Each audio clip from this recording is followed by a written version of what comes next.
आम् वन्दितु सौवसिद्धे धुवमचलमणोवमं गदिं पते ओचामि समय पावण मिनमो सुध केवली गणिदम् नमः समय साराय स्वानुभूत्या चकासते चित्स्वभावाय भावाय सर्वभावांतरचिदे। श्री समय सार जी ग्रंथादिराज अद्वितीय ग्रंथ, जहाँ पे गायक भगवान की इतनी गजब की चर्चा की है कि जिससे संख्यात जीवों ने अपना अभी तक कल्याण कर लिया है, और जब तक ये जीववाणी बनी रहेगी 21,000 वर्ष तक संख्यात जीव और अपना कल्याण कर लेंगे। इसके निमित्त से ऐसी अनुपम रचना कुंद कुंद देव ने भवी जीवों के करुणाकश की है। निर्जरा अधिकार में 232 नंबर गाथा के ऊपर अपनी चर्चा चल रही है, अमूढ़ दृष्टि अंग में।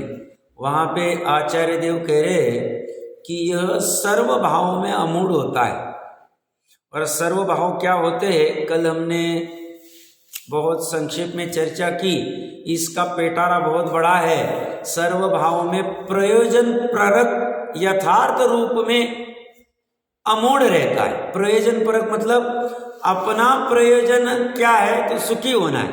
वो सुखी होने के लिए एकमात्र जो वस्तु है उसको उस रूप जानता है, और उसके अलावा अपनी स्वयं की पर्याय पर के भाव, इन सब में वह जानता तो है, अज्ञान रूप रहता नहीं, बट पर रूप जानता है, काम के नहीं है। इस प्रयोजन परक यथार्थ रूप में वो जानता है, इसलिए अमूढ़ है, और उसकी वजह से उसकी निर्जरा होती रहती है।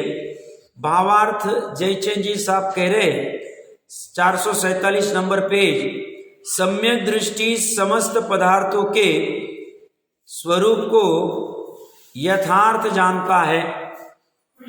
उसे राग द्वेष मोह का अभाव होने से किसी भी पदार्थ पर अयथार्थ दृष्टि नहीं पड़ती।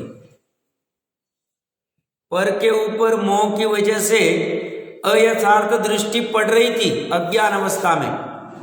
अब सम्यक दृष्टि और सम्यक ज्ञान की अवस्था होने के बाद में पर के ऊपर दृष्टि तो जा रही है। पर के ऊपर दृष्टि जा रही मतलब पर झलक रहा है ज्ञान में, पर ऐसा होते हुए भी पर में मूढ़ता नहीं रही है, अयथार्थपना नहीं रहे, दृष्टि में समझ ठीक हो गई है। चारित्र मोह के उदय से इष्ट अनिष्ट भाव उत्पन्न हो, तथापि उसे उदय की बलवत्ता जानकर वह उन भावों का स्वयं कर्ता नहीं होता, इसलिए उसे मूढ़ दृष्टिकृत बंध नहीं होता, परंतु प्रकृति रस देकर खिर जाती है, इसलिए निर्जरा ही होती है। इसके भाव सरल है। देखिए क्या कह रहे हैं, चारित्र मोह का उदय। यहाँ पे बाहर में पूर्व में चारित्र मोह का बंध करके आए थे, उसका उदय। उस उदय में इस जीव को इष्ट अनिष्ट भाव अभी भी हो रहे, इष्ट अनिष्ट भाव हो रहे हैं चारित्र की पर्याय में। चारित्र किसका? जीव का। और चारित्र मोह जो है वो द्रव्य कर्म का, द्रव्य कर्म का उदय है, और उसके निमित्त में यहाँ पे इष्ट अनिष्ट के भाव हो रहे, और साथ में अघाती कर्म का भी उदय है। उस निमित्त से बाहर में भी कोई इष्ट अनिष्ट वस्तु का संयोग हो रहा है, चेतन अचेतन का। बाहर में नो कर्म, चेतन अचेतन वस्तु का संयोग, उसका निमित्त अघाती कर्म अंदर, और चारित्र मोह द्रव्य कर्म का भी उदय, यह घाती प्रकृति। और उसी समय में जीव में चारित्र गुण का विकार भी हो रहा है, इष्ट अनिष्ट का। बट ऐसा होते हुए भी उन भावों का ज्ञान भी करता नहीं होता है, श्रद्धा की पर्याय भी कर्ता होती नहीं है, और त्रिकाली तो कर्ता किसी का नहीं होता। एक साथ ये चलता है। त्रिकाली ज्ञानी अज्ञानी किसी का भी कर्ता बन नहीं रहा है, उसकी तो कोई गलती नहीं है। अज्ञान अवस्था में श्रद्धा और ज्ञान की गलती थी, पर अब सम्यक दृष्टि होने के बाद में कर्म अभी पूरे नाश नहीं हुए, उनके उदय में घाती कर्म अभी भी बचे। घाती कर्म के निमित्त में और मुख्यता से मोह नियम चारित्र मोह के उदय से यहाँ चलता रहता है निमित्त नैमित्तिक भाव से, और अघाती कर्म भी अभी बचे हुए, उनके निमित्त से भी यहाँ भी चल रहा है। ये चारों में चलते हुए भी श्रद्धा ज्ञान में गड़बड़ नहीं हो रही। बस इतना भी काम हो गया। ये काम पांचवें आर्य में भी हो सकता है, अभी इसका नाश नहीं हुआ है। शायद सम्यक दर्शन अभी नहीं होगा मानते, बट शायद क्षमिक हो सकता है, औपक्षमिक हो सकता है। इस अवस्था में ये अगर कुछ भी करके इन दोनों को इनसे तोड़ देवे, सही मायने में इन तीनों से भी टूटना नहीं है, सही मायने में अपने उपादान में चारित्र मोह से टूटना। ये कुछ भी करके टूट जाए, भेद कर लेवे, और कुछ भी करके भेद करने का एक ही उपाय, इनसे नास्ति और इससे अस्ति, ये है त्रिकाली। इन दोनों को इसके साथ आस्ति करनी, बस इतनी बात। ये धर्म है। कैसे करना? ज्ञान से करना। ज्ञान के पर्याय ने ये काम करना है। ज्ञान की पर्याय ने इन चारों की निरर्थकता जाननी। ये चार अनंत है, मजबूरी में चार ही ली। जीव का इष्ट अनिष्ट वाली बुद्धि, चारित्र गुण का विकार, चारित्र मोह का उदय, या घाती कर्म का उदय ले लो, या मोहनीय का उदय ले लो, और यहाँ पे अघाती का उदय, और उसके निमित्त में बाहर में चेतन अचेतन, अनुकूल प्रतिकूल सहयोग मिलना, शत्रु का मिलना या मित्र का मिलना, धन का मिलना या धन का लुटा जाना, ये सब चारों इन तीनों में हो ही नहीं रहे। बस इसका निर्णय करना है ज्ञान। ज्ञान ही निर्णय कर ले, वर्तमान में सुखी हो से। बाहर कुछ नहीं होते हुए भी, बाहर में कुछ भी नहीं हुआ, अभी वृत्ति भी नहीं हुई, एक देश वृत्ति भी नहीं हुई, फिर भी काम हो जाएगा। तो ये क्या कह रहे हैं? चारित्र मोह के उदय से इष्ट अनिष्ट भाव उत्पन्न हो गए, अभी होते तो भले ही हो, तथापि उसे उदय की बलवत्ता जानकर, ये कर्म के उदय की ऐसी बलवत्ता है, ऐसा जानकर वह उन भावों का, चारित्र मोह के निमित्त में हुए अपने भाव का, अपने विकार का, अपने विभाव का स्वयं करता नहीं होता है। त्रिकाली तो करता है नहीं, श्रद्धा और ज्ञान भी करता होती नहीं। बस इतनी सी बात है। इसलिए उसे मूढ़ दृष्टिकृत बंध नहीं होता, परंतु प्रकृति रस देकर खिर जाती है, इसलिए निर्जरा ही होती है। और इस तरह से वो निर्जरा करते करते कर्म बंधन घट गए, आश्रव घट गए, और निर्जरा चल रही है, मोक्ष मार्ग में आगे बढ़ता जा रहा है। आगे की गाथा में इसकी बहुत अच्छी चर्चा आएगी, तब देख लेंगे। तात्पर्य में जैसे आचार्य देव कह रहे, जो अवधि अस्य मूढ़ो चेदा सव्येषु कम्म भावेषु, जो चेतयिता आत्मा अपने शुद्धात्म स्वभाव में श्रद्धान ज्ञान अनुचरण रूप से निश्चय रत्नत्रय लक्षण भावना के बल से शुभाशुभ कर्म जनित परिणाम रूप बाह्य विषयों में सर्वथा मूढ़ नहीं होता, अमूढ़ रहता है। सो खलु अमूढ़ दिट्ठी सम्मा दिट्ठी मुने दवो, वह निश्चय से अमूढ़ दृष्टि सम्यक दृष्टि है, ऐसा मानना एवं जानना चाहिए। यहां पे जयसेन आचार्य देव ने एक बहुत अच्छी बात लिखी है। पहली लाइन में क्या लिख रहे, जो चेतीता, जो चैतन्य लक्षण वाला आत्मा अपने शुद्ध आत्म स्वभाव में अपनापन खड़ा हुआ है। एक तो क्या है, भाव है। भाव कैसा है, किसका है, स्व का है। और स्व का भाव होते हुए भी कैसा भाव है, शुद्ध है। और शुद्ध होने के साथ कैसा है, अपना है। देखो गजब की बात कह रहे हैं, वो फोकस देते आना चाहिए। क्या कह रहे हैं, भाव है, ठीक है साहब, भाव तो है। किसका भाव है, स्व का भाव है, स्वभाव। स्वभाव भी है, साथ में शुद्ध भी। और शुद्धता के साथ में अपना है। दो जगह पे स्व भी लगा दिया और अपना भी लगा दिया। तो ये चेतीता अपना अपने शुद्ध आत्म स्वभाव में, पर के नहीं।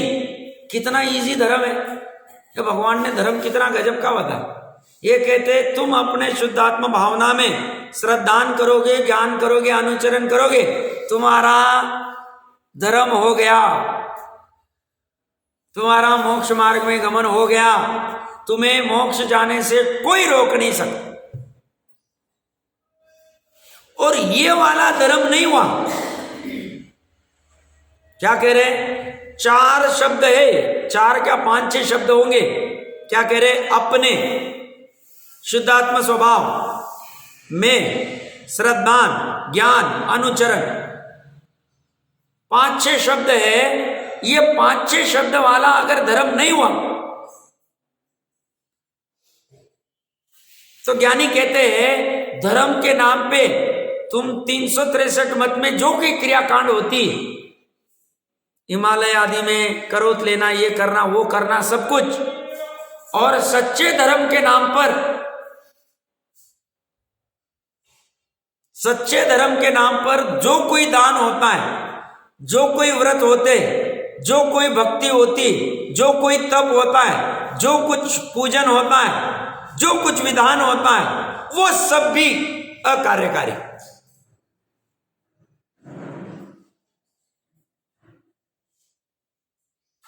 और ये वाला धर्म का लक्ष्य है। अगर अभी प्रकट नहीं हुआ है तो लक्ष्य में ये धर्म है, या ये धर्म प्रकट हो गया है, तो उसका जो कुछ दान व्रतशील तब करेगा वो कार्यकारी हो जाए, उसको धर्म संज्ञा मिलेगी। और नहीं तो इन सब को, इस धर्म के बिना वाले सभी धर्म को क्रियाकांड नाम दे दिया जाए।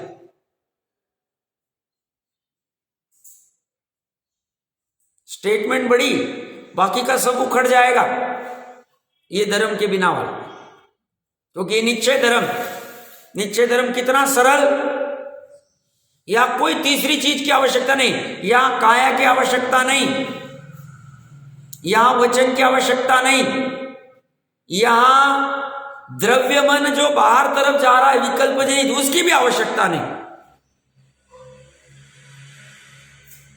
क्या कह रहे हैं, बाहर में किसी भी वस्तु की जरूरत नहीं, दान देने के लिए कोई धन की, कोई निर्दोष आहार बनाने की, कोई वसतिका बांधने की,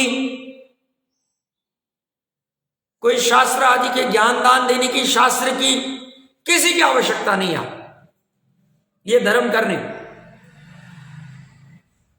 सर्वज्ञ भगवान ही बता सकते हैं ऐसा धर्म, और सर्वज्ञ भगवान की परंपरा में आने वाले ज्ञानी जीव ही बता सकते, और किसी की ताकत नहीं, क्योंकि वो अनुसरण करते परापर गुरु के उपदेश। कितना सरल धर्म जैनियों का ये वाला धर्म। ये धर्म समझना चाहिए इस मनुष्य को। ये धर्म यथार्थ रूप में अपनी ज्ञान और श्रद्धा के पर्याय में समझने के लिए मरण भी आए तो चले, आने की आवश्यकता नहीं है, बट भाषा की बात है। ये वाला धर्म समझना चाहिए, ये परिणति में आ जाना चाहिए।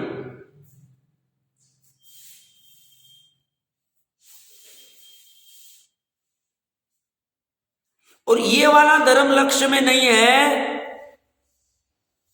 तो कह रहे हैं नाम आदि के लिए तुम दान आदि करोगे तो तुम्हें पाप बंधई हो। तुम निदान आदि के लिए तप आदि करोगे, शील आदि पालोगे, विधान आदि रखोगे, पंच कल्याण को करोगे, तुम्हारा बंधई हो, डूबोगे। सब क्यों डूबेंगे? तुमने धर्म स्थान में लोक प्रवृत्ति रखी, 5 इंद्रिय के विषय की भावना रखी, निदान किया, आगे कुछ मिलना चाहिए ये भावना रखी, तुम्हारी गड़बड़ वाली भावना, उसका फल मिलेगा, क्योंकि फल परिणामों का मिलता है।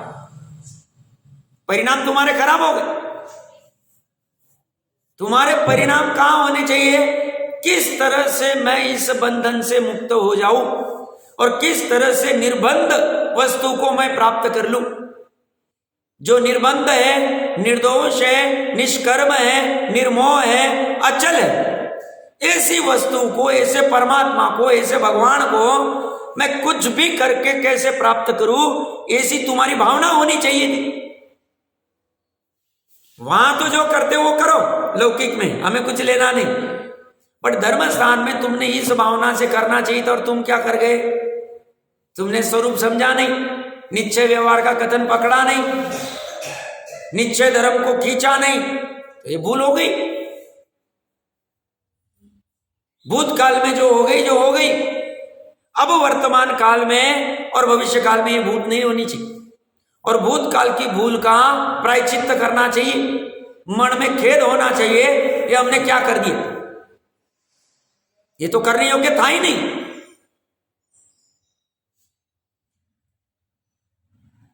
पूरा फोकस, और उसके बिना श्रद्धा सम्यक होगी नहीं। सम्यक दर्शन के लिए आहुति इतनी देनी है, वस्तु स्वरूप के अनुसार अमूढ़ होना, बस इतनी। जैसी वस्तु वैसे ऊर्ध्वता पूरी वस्तु स्वरूप पे आएगी, उसको ऊर्ध्व होगा। बाकी वहां भावुकता चलेगी नहीं, पक्षपात चलेगी नहीं, व्यक्तिवाद चलेगा नहीं, पंथवाद चलेगा नहीं। वहां मात्र और मात्र वस्तु को मुख्य किया जाए। और वस्तु कौन सी? ये कह रहे अपने शुद्धात्म स्वभाव में श्रद्धा, ज्ञान और आचरण, बस इतना करना है। श्रद्धा किसकी? ज्ञान किसका? आचरण किसका? और शुद्धात्मा किसका? चारों मेरे। तो देखो धर्म कितना कठिन कर दिया हमने।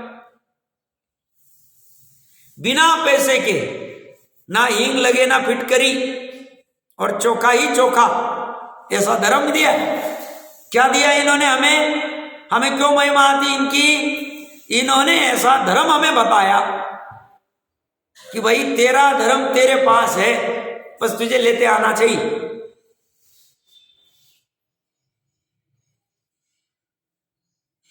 और संघ पंचेंद्रिय में इतनी योग्यता तो है कि वो इस धर्म को पकड़ सकता है, उतना तो पकड़ सकता है। और उसको तो ये अच्छा ही लगता है, ये धर्म अच्छा लगना चाहिए। क्यों? अरे किसी की आधीनता नहीं, इसको आधीनता अच्छी लगती ही नहीं, कोई जीव को अच्छी नहीं लगती। ये तो लोभ आदि तीव्र होता है तभी किसी की याचना और आधीनता कर लेता है। और बाकी सज्जन पुरुष, आर्य पुरुष आधीनता, पराधीनता, याचना अच्छी नहीं मानता है। और यह बिना याचना वाला है, बिना पराधीनता वाला है। क्या कह रहे? जो चेतिता आत्मा अपने शुद्धात्मा स्वभाव में अपनापन खड़ा है, श्रद्धान, ज्ञान, अनुचरण रूप से निश्चय रत्नत्रय लक्षण भावना के बल से। यहां पे एक अच्छा फोकस देने योग्य है, काम भी बहुत लिमिटेड किया है। श्रद्धा, ज्ञान, चारित्र की अस्तित्व को कुछ नहीं करना, वस्तुत्व को कुछ नहीं करना, द्रव्यत्व को कुछ नहीं करना, प्रमेयत्व को कुछ नहीं करना, अगुरु लघुत्व को कुछ नहीं करना, प्रदेशत्व को कुछ नहीं करना, निष्क्रियत्व में भी कुछ नहीं करना, क्रियावती में करना नहीं, वैभाविक में नहीं करना, कोई शक्तियों में कुछ नहीं करना है, 3 में करना है काम। काम भी बहुत सरल। ये 3 रूप से निश्चय रत्नत्रय लक्षण भावना के बल से, बल किसका, शक्ति किसकी, सामर्थ्य किसकी, पैसे का बल नहीं, पहचान का बल नहीं, मित्र मंडली का बल नहीं, बल किसका, गजब, इसका बल ख्याल में आना चाहिए। श्रद्धा का बल कितना साहब, सिद्ध अवस्था में जो है ज्ञान में इतना झलक रहा है, 3 लोक 3 काल, इतनी अच्छी अच्छी वस्तुएं, रसगंध वर्ण सब कुछ झलक रहा है, बट अनंत काल तक एक भी समय के लिए वो श्रद्धा अपने स्वभाव से च्युत नहीं होगी। इससे बड़ा बल क्या हो सकता, उससे परद्रव्य से एकत्व ममत्व होगा ही नहीं। श्रद्धा ज्ञान में, केवल ज्ञान में सब जानते आते हुए भी एक समय के लिए भी पर को अपने रूप जानेगा नहीं। कितनी दृढ़ता, कितना बल और सामर्थ्य केवल पर्याय, और चारित्र का भी अनुसरण कितना गजब का, अनंत चारित्र कहते हैं कि एक समय के लिए चारित्र विकार ही नहीं करे, संजलन वाला भी नहीं, सूक्ष्म लोभ वाला भी विकार नहीं करे। सूक्ष्म लोभ से और नीचे वाला विकार है नहीं चारित्र का, वो भी नहीं करे। किसके बल पे, उस अपने शुद्धात्म स्वभाव के बल पे।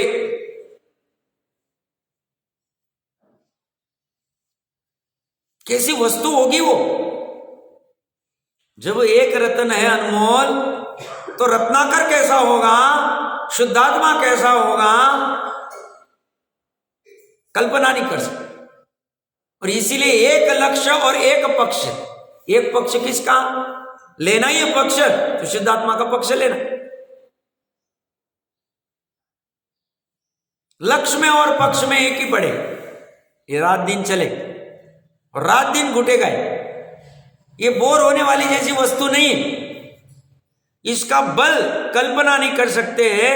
ऐसे निश्चय रत्नत्रय लक्षण भावना के बल से, भावना है, भावुकता नहीं, इस भावना के बल से शुभ अशुभ कर्म जनित परिणाम रूप, शुभ अशुभ कर्म के उदय में जो परिणाम रूप बाह्य विषयों में सर्वथा मूढ़ नहीं होता है। सर्वथा मूढ़ नहीं होता है कि 2 अर्थ ले सकते, मतलब किंचित मूढ़पना है चारित्र का, अप्रत्याख्यान प्रत्याख्यान रूप में, और सर्वथा होता नहीं मतलब श्रद्धा से पूर्णता से नहीं होता, श्रद्धा ज्ञान आदि से। तो ये दोनों ले सकते हैं। यह बाह्य विषयों में अमूढ़ रहता है कि सभी शुभ का उदय आ जाए, ये विचलित नहीं हो, ये उसमें नाच नहीं करेगा। अरे मेरा इतना हो गया, इतना पैसा आ गया, इतनी प्रॉपर्टी आ गई, चक्रवर्ती आ गया, रत्न आ गया, 14 रत्न हो गए, ऐसा ऐसा कुछ नहीं करे, कुछ नहीं। वो स्वधर्म आदि इंद्र वहां उत्पन्न होता होगा, कल्पना कर रहे उपाच्छया के ऊपर, और वहां सब सेवक आदि जैसी अंतर्मुहूर्त में उपाच्छया से उठेगा, सब इतने सारे कड़े वेट कर रहे हैं उसके, कब आएंगे हमारे सौधर्म। सम्यक दृष्टि एकावतारी अब इतने देख के विचलित नहीं होता है, उसकी श्रद्धा, कल्पना करना कैसा होता हो। हमें तो 2 कोई ऐसा कह दे तो हम हवा में तिरने लग जाते, हमारे जैसा कोई नहीं। या क्या है, कितने सब सामानिक आदि सब सब सब खड़े, देवांगनाएं खड़ी वेट कर रही कब हमारे स्वामी आएंगे।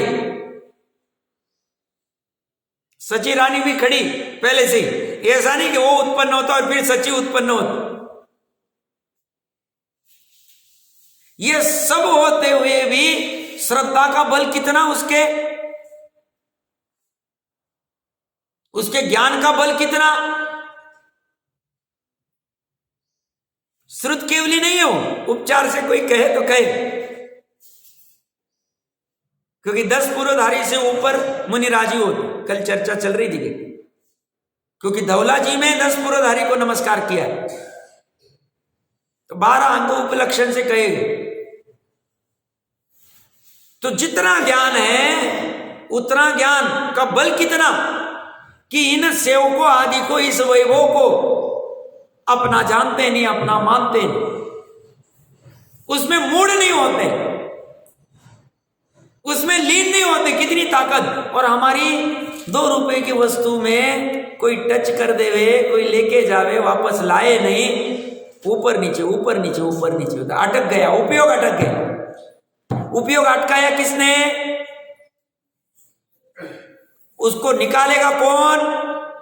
मोह किया किसने?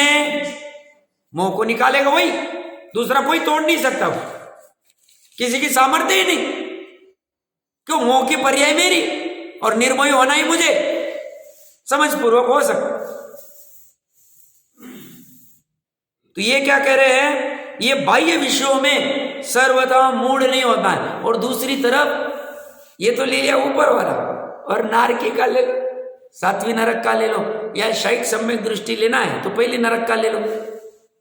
उत्पन्न होते सब मार काटने के लिए भाग रहे, ऐसे होते हुए भी अशुभ कर्म का उदय, उस उदय में भी श्रद्धा ज्ञान का इतना बल, आचरण का भी बल है। आचरण का क्या बल है? अनंतानुबंधी नहीं हो रही,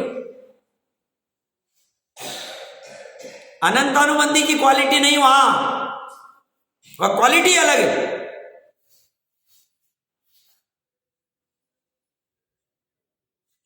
शायद सम्यक दृष्टि कल्पना नहीं कर सकते। मतलब जैसे हम इमेजिनेशन करते करते रहने चाहिए। सीता जाने के पूर्व मान लो लक्ष्मण और रावण दोनों मिथ्या दृष्टि, उनके श्रद्धा ज्ञान और आचरण का बल कैसा था? मिथ्यात्व अवस्था में। और सीता चली गई, सीता का जीव चला गया, उपदेश दिया, और मान लो तभी या अंतर्मुहूर्त जो भी काल में सम्यक दर्शन हो गए। अब बल कैसा हो जाए? फर्क पड़ जाता है, क्वालिटी में पूरा चेंजेस आ जाता है। ये फर्क पड़ना चाहिए और ये अंतर में होना चाहिए। अंदर में ही हो सकता है, बाहर में आप मलम पट्टी कितनी भी करो ज्यादा टिकती नहीं, उसकी दम नहीं रहे। क्यों? बाहर में आप कोई मतलब रहते हैं ना, किसी को अंदर से इतना एजुकेशन नहीं लौकिक का अच्छे से, और बाहर में भले सूट बूट कोट पहन ले हो, थोड़ी समझदार व्यक्ति थोड़े में पकड़ लेता है, अंदर में फुस दम नहीं। ऐसे बाहर में कितना भी आप सम्यक दृष्टि आदि धर्मी का आओ लाओ, या आओ ज्यादा दिन टिकता नहीं, अंदर से आना चाहिए, उपादान से आना चाहिए। और उपादान से रहेगा, बाहर में सहज झलके, झलकता ही है, झलकना चाहिए। ये कह रहे हैं यह शुभाशुभ कर्मजनित परिणाम रूप बाह्य विषयों में सर्वथा मूढ़ नहीं होता है, अमूढ़ रहता है। सो खलु अमूढ़ दिट्ठी सम्मा दिट्ठी मुड़े दो, वह निश्चय से, वह कौन? जो अपने शुद्धात्म स्वभाव में श्रद्धान ज्ञान अनुचरण करने रूप निश्चय रत्नत्रय की भावना का बल से है, और बाहर के शुभाशुभ में जो विचलित नहीं होता है, मूढ़ नहीं होता है, वह निश्चय से अमूढ़ दृष्टि है, सम्यक दृष्टि। अब ये जीव क्या करता है? इन सब चीजों का सूक्ष्मता से पढ़ता नहीं, जानता नहीं, और कभी कुछ थोड़ा सा ऊपर ऊपर लेता है और भागता छूटता है। मैं कुदेव को गुरु को नहीं करता हूं, मैं सम्यक दृष्टि। मैं साधर्मियों को वात्सल्य देता हूं, मैं सम्यक दृष्टि। मैं प्रभावना करता हूं जिन देव की, मैंने इतना इतना किया बाहर में कार्य, दान आदि या करके इतनी स्थापना आदि की, और मैं सम्यक दृष्टि। भैया वो तो तुम्हें व्यापार आदि धंधों से निकाल के यहाँ लाने के लिए उपचार से कहा था, वो निश्चय वाला था नहीं, क्योंकि वो व्यवहार वाला था। व्यवहार को तुमने निश्चय माना, हमारी थोड़ी भूल है। तुम्हें तो जिनवानी समझने के लिए जिनवानी की भाषा समझनी आनी चाहिए। वहां हर जगह लगे नहीं, हम व्यवहार नहीं से अभी ऐसा कह रहे कि दान करोगे तो तुम प्रभावना करोगे और तुम सम्यक दृष्टि हो, ऐसा उपचार से कहेंगे, ऐसा लिखेंगे नहीं। वो तो कहेंगे ये जो पढ़ने वाला है ये शादवादी है, ये नए लगाना जानता है, तो ये बराबर लगा ले, नहीं तो समझ में नहीं आएगा। यहां तो स्पष्ट लिख दिया निश्चय से ऐसा है। क्या कह रहे? तो ऐसा अमूढ़ दृष्टि सम्यक दृष्टि ऐसा मानना एवं जानना चाहिए। उसके बाह्य विषयों में मूढ़ताकृत बंध नहीं होता है, मतलब नया आश्रव नहीं, अथवा पर समय परमत मिथ्यामत मूढ़ताकृत बंध नहीं होता है। पर समय परमत को कुदेव को गुरु को धर्म को भजते चाहते तो मूढ़ता है तो मोक्ष मार्ग नहीं, सम्यक दर्शन नहीं, बहुत बड़ी रिस्क ले रहा है। ये रिस्क कितनी बड़ी लेता है अच्छे समझना। अगर कोई जैन कुल में भी उत्पन्न होके थोड़ी सी कोई प्रतिकूलता, थोड़ा सा चमत्कार या थोड़ा सा सामने वाले व्यक्ति ने उठा दिया, वाहवाही कर दी, अपने मान कषाय के चक्कर में कूदेव को गुरु को धर्म को भजता है, वो मान कषाय सामने वाला देगा एक भाव के लिए, वो भी पूरा 24 घंटा तुम्हारी माला जपेगा नहीं। वो तो बस उसने एक धागा फेंक दिया, उस फेंकने के चक्कर में तुम नाचने लग गए, उसके पीछे पीछे उसको भजने लग गए।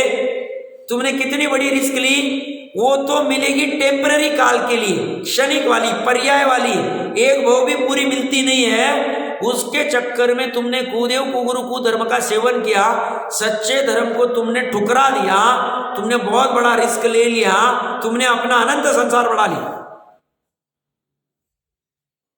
तुम्हें समझ भी नहीं आया क्या चक्कर हुआ, क्योंकि जन्म से धर्म नहीं होते। धर्म तो वस्तु का स्वभाव है, और वस्तु का स्वभाव कोई कुल परंपरा से या धर्म से नहीं पलता है, वह तो वस्तु के स्वभाव के अनुसार चलेगा। तो गलती से अभी बहुत भूतकाल में कुदेव कुगुरु कुधर्म का सेवन हुआ होगा, जैसा जिनवानी में आया है यथार्थ वाली वैसे का सेवन हो गया तो प्रायश्चित्त कर लेना। और वर्तमान और भूतकाल में कैसे हम अपने स्वयं के कल्याण के लिए, विद्वान के कल्याण के लिए नहीं, कोई दूसरे के ऊपर उपकार करने के लिए नहीं, अपने स्वयं के उपकार के लिए कैसे हमारे कुदेव कुगुरु कुधर्म छूट जाएंगे, मिथ्या मत परमत छूट जाएगा, और हम उस रेवती रानी जैसे अमूढ़ रहेंगे। उसका ही नाम लिया बराबर। अरे समन भद्र आचार्य देव ने याद किया अमूढ़ दृष्टि में। किसको याद किया? मूड नहीं हुई, वो सामने सब वैभव खड़े हो रहे, वो तो कहते हैं ऐसा हो नहीं सकता। अंतर की कितनी गजब होगी। हम तो जिज्ञासा के लिए नहीं, क्या फर्क पड़ता है, देखने चले गए, जिज्ञासा करें, हमारे मन में कुछ नहीं था, मन में कुछ नहीं भैया, थोड़ा सा अंदर गड़बड़ है तभी बाहर दिख रहा। तुम्हारी अगर अमूढ़ता रहती थी, बाहर में कुछ भी हो जाए हमें उससे क्या फर्क, क्योंकि हमारे पंच परमेष्टि के प्रति के भाव हमारे अंदर में ही, और पंच परमेष्टि स्वयं कह रहे हम तो मात्र निमित्त रूप है। वो भी कब? जब उपादान में काम होगा और हम उपस्थित रहेंगे तो तू क्यों भाग रहा है यहां वहां समोचरण के चक्कर में? नहीं, थोड़ा सा देख लेते, थोड़ा सा देख लेते, तुम्हारे में वो है नहीं, पूरी जनता लुट रही।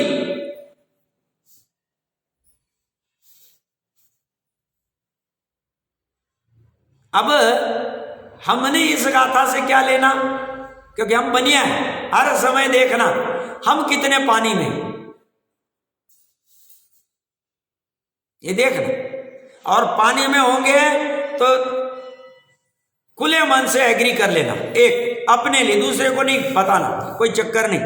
और अब क्या करना है, ऐसी अमूढ़ दृष्टि आने के लिए उसका निर्णय करना है। भाई पानी में है तो है, क्या फर्क पड़ता, ठीक है, भूल हो गई भूतकाल में, अब वर्तमान और भविष्य कैसा होगा उसकी चर्चा कर, उस पर फोकस कर, काम हो जाए। और लग रहा है, नहीं नहीं हम तो ये जो कैसे कह रहे हैं वैसे ही, बहुत सुंदर अच्छी बात है, फिर बनाए रखना उसको बनाए रखना। ये कह रहे हैं इसे बाह्य विषयों में मूर्ताकृत बंध नहीं होता है, अथवा पर समय परमत मिथ्या मत मूर्ताकृत बंध नहीं होता। जैसे ना आचार्य देव ने निश्चय और व्यवहार दोनों दे दी, क्योंकि कुंद देव ने तो मात्र निश्चय की बात की, अमृत चंद्र देव भी निश्चय की बात कर रहे हैं। बट जैसे ना आचार्य देव को लगा कि साहब रत्न कंडक जी में तो आमूढ़ दृष्टि का कुछ अलग वर्णन है, क्योंकि वहां व्यवहार परक वर्णन है और ये पूरा टोन निश्चय परक चल रहा है। तो दोनों का समन्वय करने के लिए दोनों वस्तु स्वरूप उन्होंने रख दिए। तो कल हमने थोड़ी चर्चा की थी, देव मूर्ता गुरु मूर्ता और लोक मूर्ता उसके होते नहीं है। अभी इसका पेटारा जब कभी प्रसंग पड़ेगा रत्न कंडक जी में, तो जब चलेगा तो वहां पे वो अलग से चर्चा होगी। बट यहाँ तो निश्चय परक की चर्चा कर देते हैं, ये उसमें बंध नहीं होता, किंतु पूर्ववत कर्मों की निश्चित रूप से निर्जरा ही होती है, पहले बंधे हुए की निर्जरा। तो सही में सवर निर्जरा ऐसी अवस्था प्रकट होने के बाद ही होती है सही मायने में निश्चय से। अन्यथा तो 7 तत्व के नाम याद कर लिए, भेद प्रभेद याद कर लिए, उससे निर्जरा सवर मोक्ष मार्ग मोक्ष नहीं हो, उसको तो भाव को पकड़ना पड़ेगा। इसलिए शब्दार्थ, मतार्थ, नयार्थ, आगमार्थ और भावार्थ इस अपेक्षा से पकड़ना चाहिए। तो ज्यादा पढ़ना नहीं, थोड़ा पढ़ना, बट भाव पकड़ के पढ़ना। पहले तो सिलेक्शन ठीक से कर लेना कि कौन सी जिनवानी से मेरे को प्रयोजनभूत का काम हो सकता, वो पहले समझ लेना चर्चा करके साधन में आदियों के साथ, और फिर उसको भली भांति पकड़ के पढ़ लेना, समझ लेना। नहीं तो कहेंगे नहीं साहब हमने ये भी सुन लिया, वो भी सुन लिया, ये भी देख लिया, वो भी देख लिया, वो भी देख लिया, या भाव को पकड़ में आया? अगर नहीं आया है तो भ्रम में मत रहो, क्योंकि पढ़ा तो उसने 11 अंग 9 पूर्व भी है। किसने? द्रव्यलिंगी ने, बट अंदर से कोरा है वो। साहब हमने इतना दान व्रत, भैया वो ज्ञानवान आदि कितना कर रहा है, 11 अंग 9 पूर्व वाले, तब कितना कर रहा है, शील का कैसा पालन कर रहा है, 18,000 तरस शील रक्षा कर रहा है, फिर भी कहते हैं वो संसार मार्ग में है। अष्टपौर जी में आया सभी वर्ण, देख लेना चाहिए। मतलब ये श्रद्धा का कुछ अलग ही चक्कर है, ये समझ में आना चाहिए। और इसीलिए समय सार जी भी मुख्यतः से श्रद्धा को ठीक करने के लिए 4थे गुण स्थान पे ज्यादा फोकस, क्रियाओं की बात ही नहीं रखी, या संयम की चारित्र की बात ही नहीं रखी, और इसी को पकड़ा टोडरमल जी साहब, और वहां भी उसी को फोकस किया उन्होंने, सरल भाषा। तो ये कह रहे हैं किंतु वह पूर्वबद्ध कर्मों की निर्जराई करता है। 233 नंबर की गाथा उपगुहन गुण की गाथा है, एक बार इसका पाठ करते। जो सिद्ध भक्ति जुतो गुण गुदु सौदम्माणम सोवगुणकारी सम्मादिट्टी मुनिदो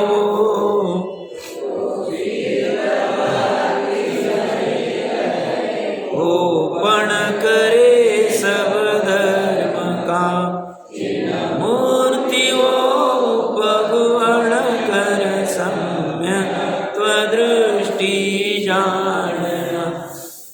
गजब की चर्चा है यहाँ भी। यहाँ तो वैसे अमृत चंद्र देव ने और जैसे आचार्य देव और कुंद देव बहुत सरल लिखा है, बट जयचंद जी साहब ने थोड़ा खोला है, 2-4 बिंदु है। आज तो मुझे नहीं लगता होंगे, बट पढ़ के आना और कल पूछूंगा तो प्रयास करना कि क्या क्या इसके भाव हो सकते हैं, उस बहाने थोड़ा होमवर्क हो जाएगा। गाथार्थ में कह रहे ये जो चेतयिता सिद्ध भक्ति युक्त,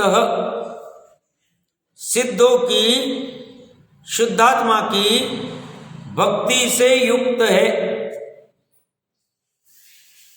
तू और सर्वधर्माणाम उपगुणक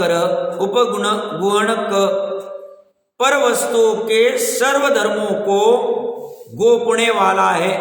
अर्थात रागादि पर भावों में युक्त नहीं होता, सह उसको उपगुण करने वाला सम्यक दृष्टि ज्ञातव्य जानना चाहिए। सिद्धों की भक्ति, या ब्रैकेट में तो लिख दिया उन्होंने शुद्धात्मा की भक्ति, यहाँ पे निश्चय परक पूरा वापस से कथन तो वही चलेगा सभी आठों के आठों अंग में। क्या कह रहे, सिद्धों की भक्ति से युक्त जो है वह उपगुण करने वाला है। अब यहां सिद्ध किसे लिया, अपनी शुद्धात्मा। तो स्वभाव से जिसे शक्ति से जो सिद्ध समान है इसे सिद्ध कह दिया, और इस सिद्ध की जो भक्ति करता है, 26 से 33वीं गाथा की भक्ति तो देखी हमने, यहां एक ही गाथा में भक्ति करनी तो इस सिद्ध की करो।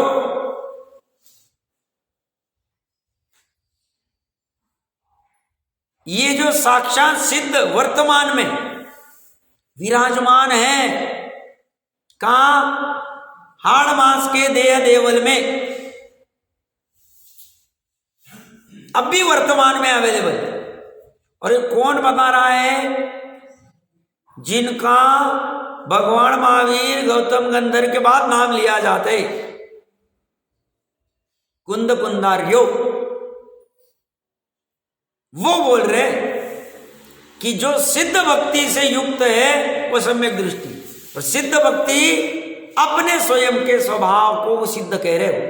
यहां भले ही हिंदी में लिखने वाले ने सिद्धो लिखा है, बट आप गाथा में भी देखेंगे तो सिद्ध लिखा है। सिद्ध एक ही हो, क्योंकि ये तो अहम एक को एक ही है, ये कोई अनेक नहीं। बट सिद्धो भी ले लेवे तो हम अर्थ करते आना चाहिए। सिद्धो भी लेंगे तो कैसे चलेगा, क्योंकि सभी सिद्धों का निचोड़ तो एक ही सिद्ध है, क्योंकि 3 लोक में और अन्य दूसरा कोई सिद्ध है ही नहीं। मेरे स्वयं के लिए मेरा सिद्ध एक ही है, और वो एक ही पूरे समूह को भारी, तो मेरे लिए तो वो कार्यकारी, अन्य कोई कार्यकारी है नहीं। इसलिए कह रहे हैं जो चेतिता, अभी तक क्या चल रहा था, ये चेतिया तो ब्रैकेट में लिखा है, अब तक चेदा गाथा में देखेंगे 2 वाला, यानी चेतिता मतलब चेतने वाला। अब क्या कह रहे हैं, जो सिद्ध भक्ति, सिद्धों की भक्ति से युक्त है, मतलब वर्तमान में शुद्धोपयोग कर रहा है, वर्तमान में अनुभूति कर रहा है, और प्लस पर वस्तुओं के सर्वधर्मों को गोपने वाला है। जैसी वो सिद्धों की भक्ति करेगा, पर वस्तु के धर्म का गोपन हो जाएगा। या गोपन मतलब वैसे तो सबको पता ही होगा, उपगुण मुख्यता से पर के दोषों को ढकना। पर में भी मुख्यता से धर्मात्माओं के दोषों को क्यों ढकना साहब, क्योंकि धर्मात्माओं के दोषों को उगाड़ करोगे तो जिन जीवों को धर्मात्माओं के ऊपर श्रद्धान है उनकी श्रद्धान अन्यथा हो जाएगी। एक धर्म मार्ग में वो ढीले पड़ जाएंगे, साहब धर्मात्मा ऐसे करते हम क्या काम का ये धर्म, तो वह धर्म से विमुख होने की संभावना है, तो उनके विमुख होने में ऐसे कार्य करना नहीं। एक तीसरा है, जिस धर्मात्मा का आप भंडाफोड़ करने चले जा रहे हो उसके दोषों का, वह धर्मात्मा भी धर्म कार्य में साहस नहीं कर पाए। क्यों, वो अंदर में उसे ये रहेगा कि धर्म कार्य करते हुए कुछ भूल हो जाए, दोष हो जाए, तो कोई ना कोई आके भंडाफोड़ करेगा, उस चक्कर में वो करेंगे नहीं। इस अवस्था में धर्मात्माओं का दोषों का उपगमन करना चाहिए, गोपन करना चाहिए, फैलाना नहीं चाहिए। गंभीर व्यक्ति एक काम कर सकता है, एकांत में धर्मात्माओं को चर्चा करके बात रख सकता उन दोषों, और सही मायने में वो धर्मात्मा होंगे तो उन दोषों को टालेगा, छोड़ेगा और वहां से परे हो।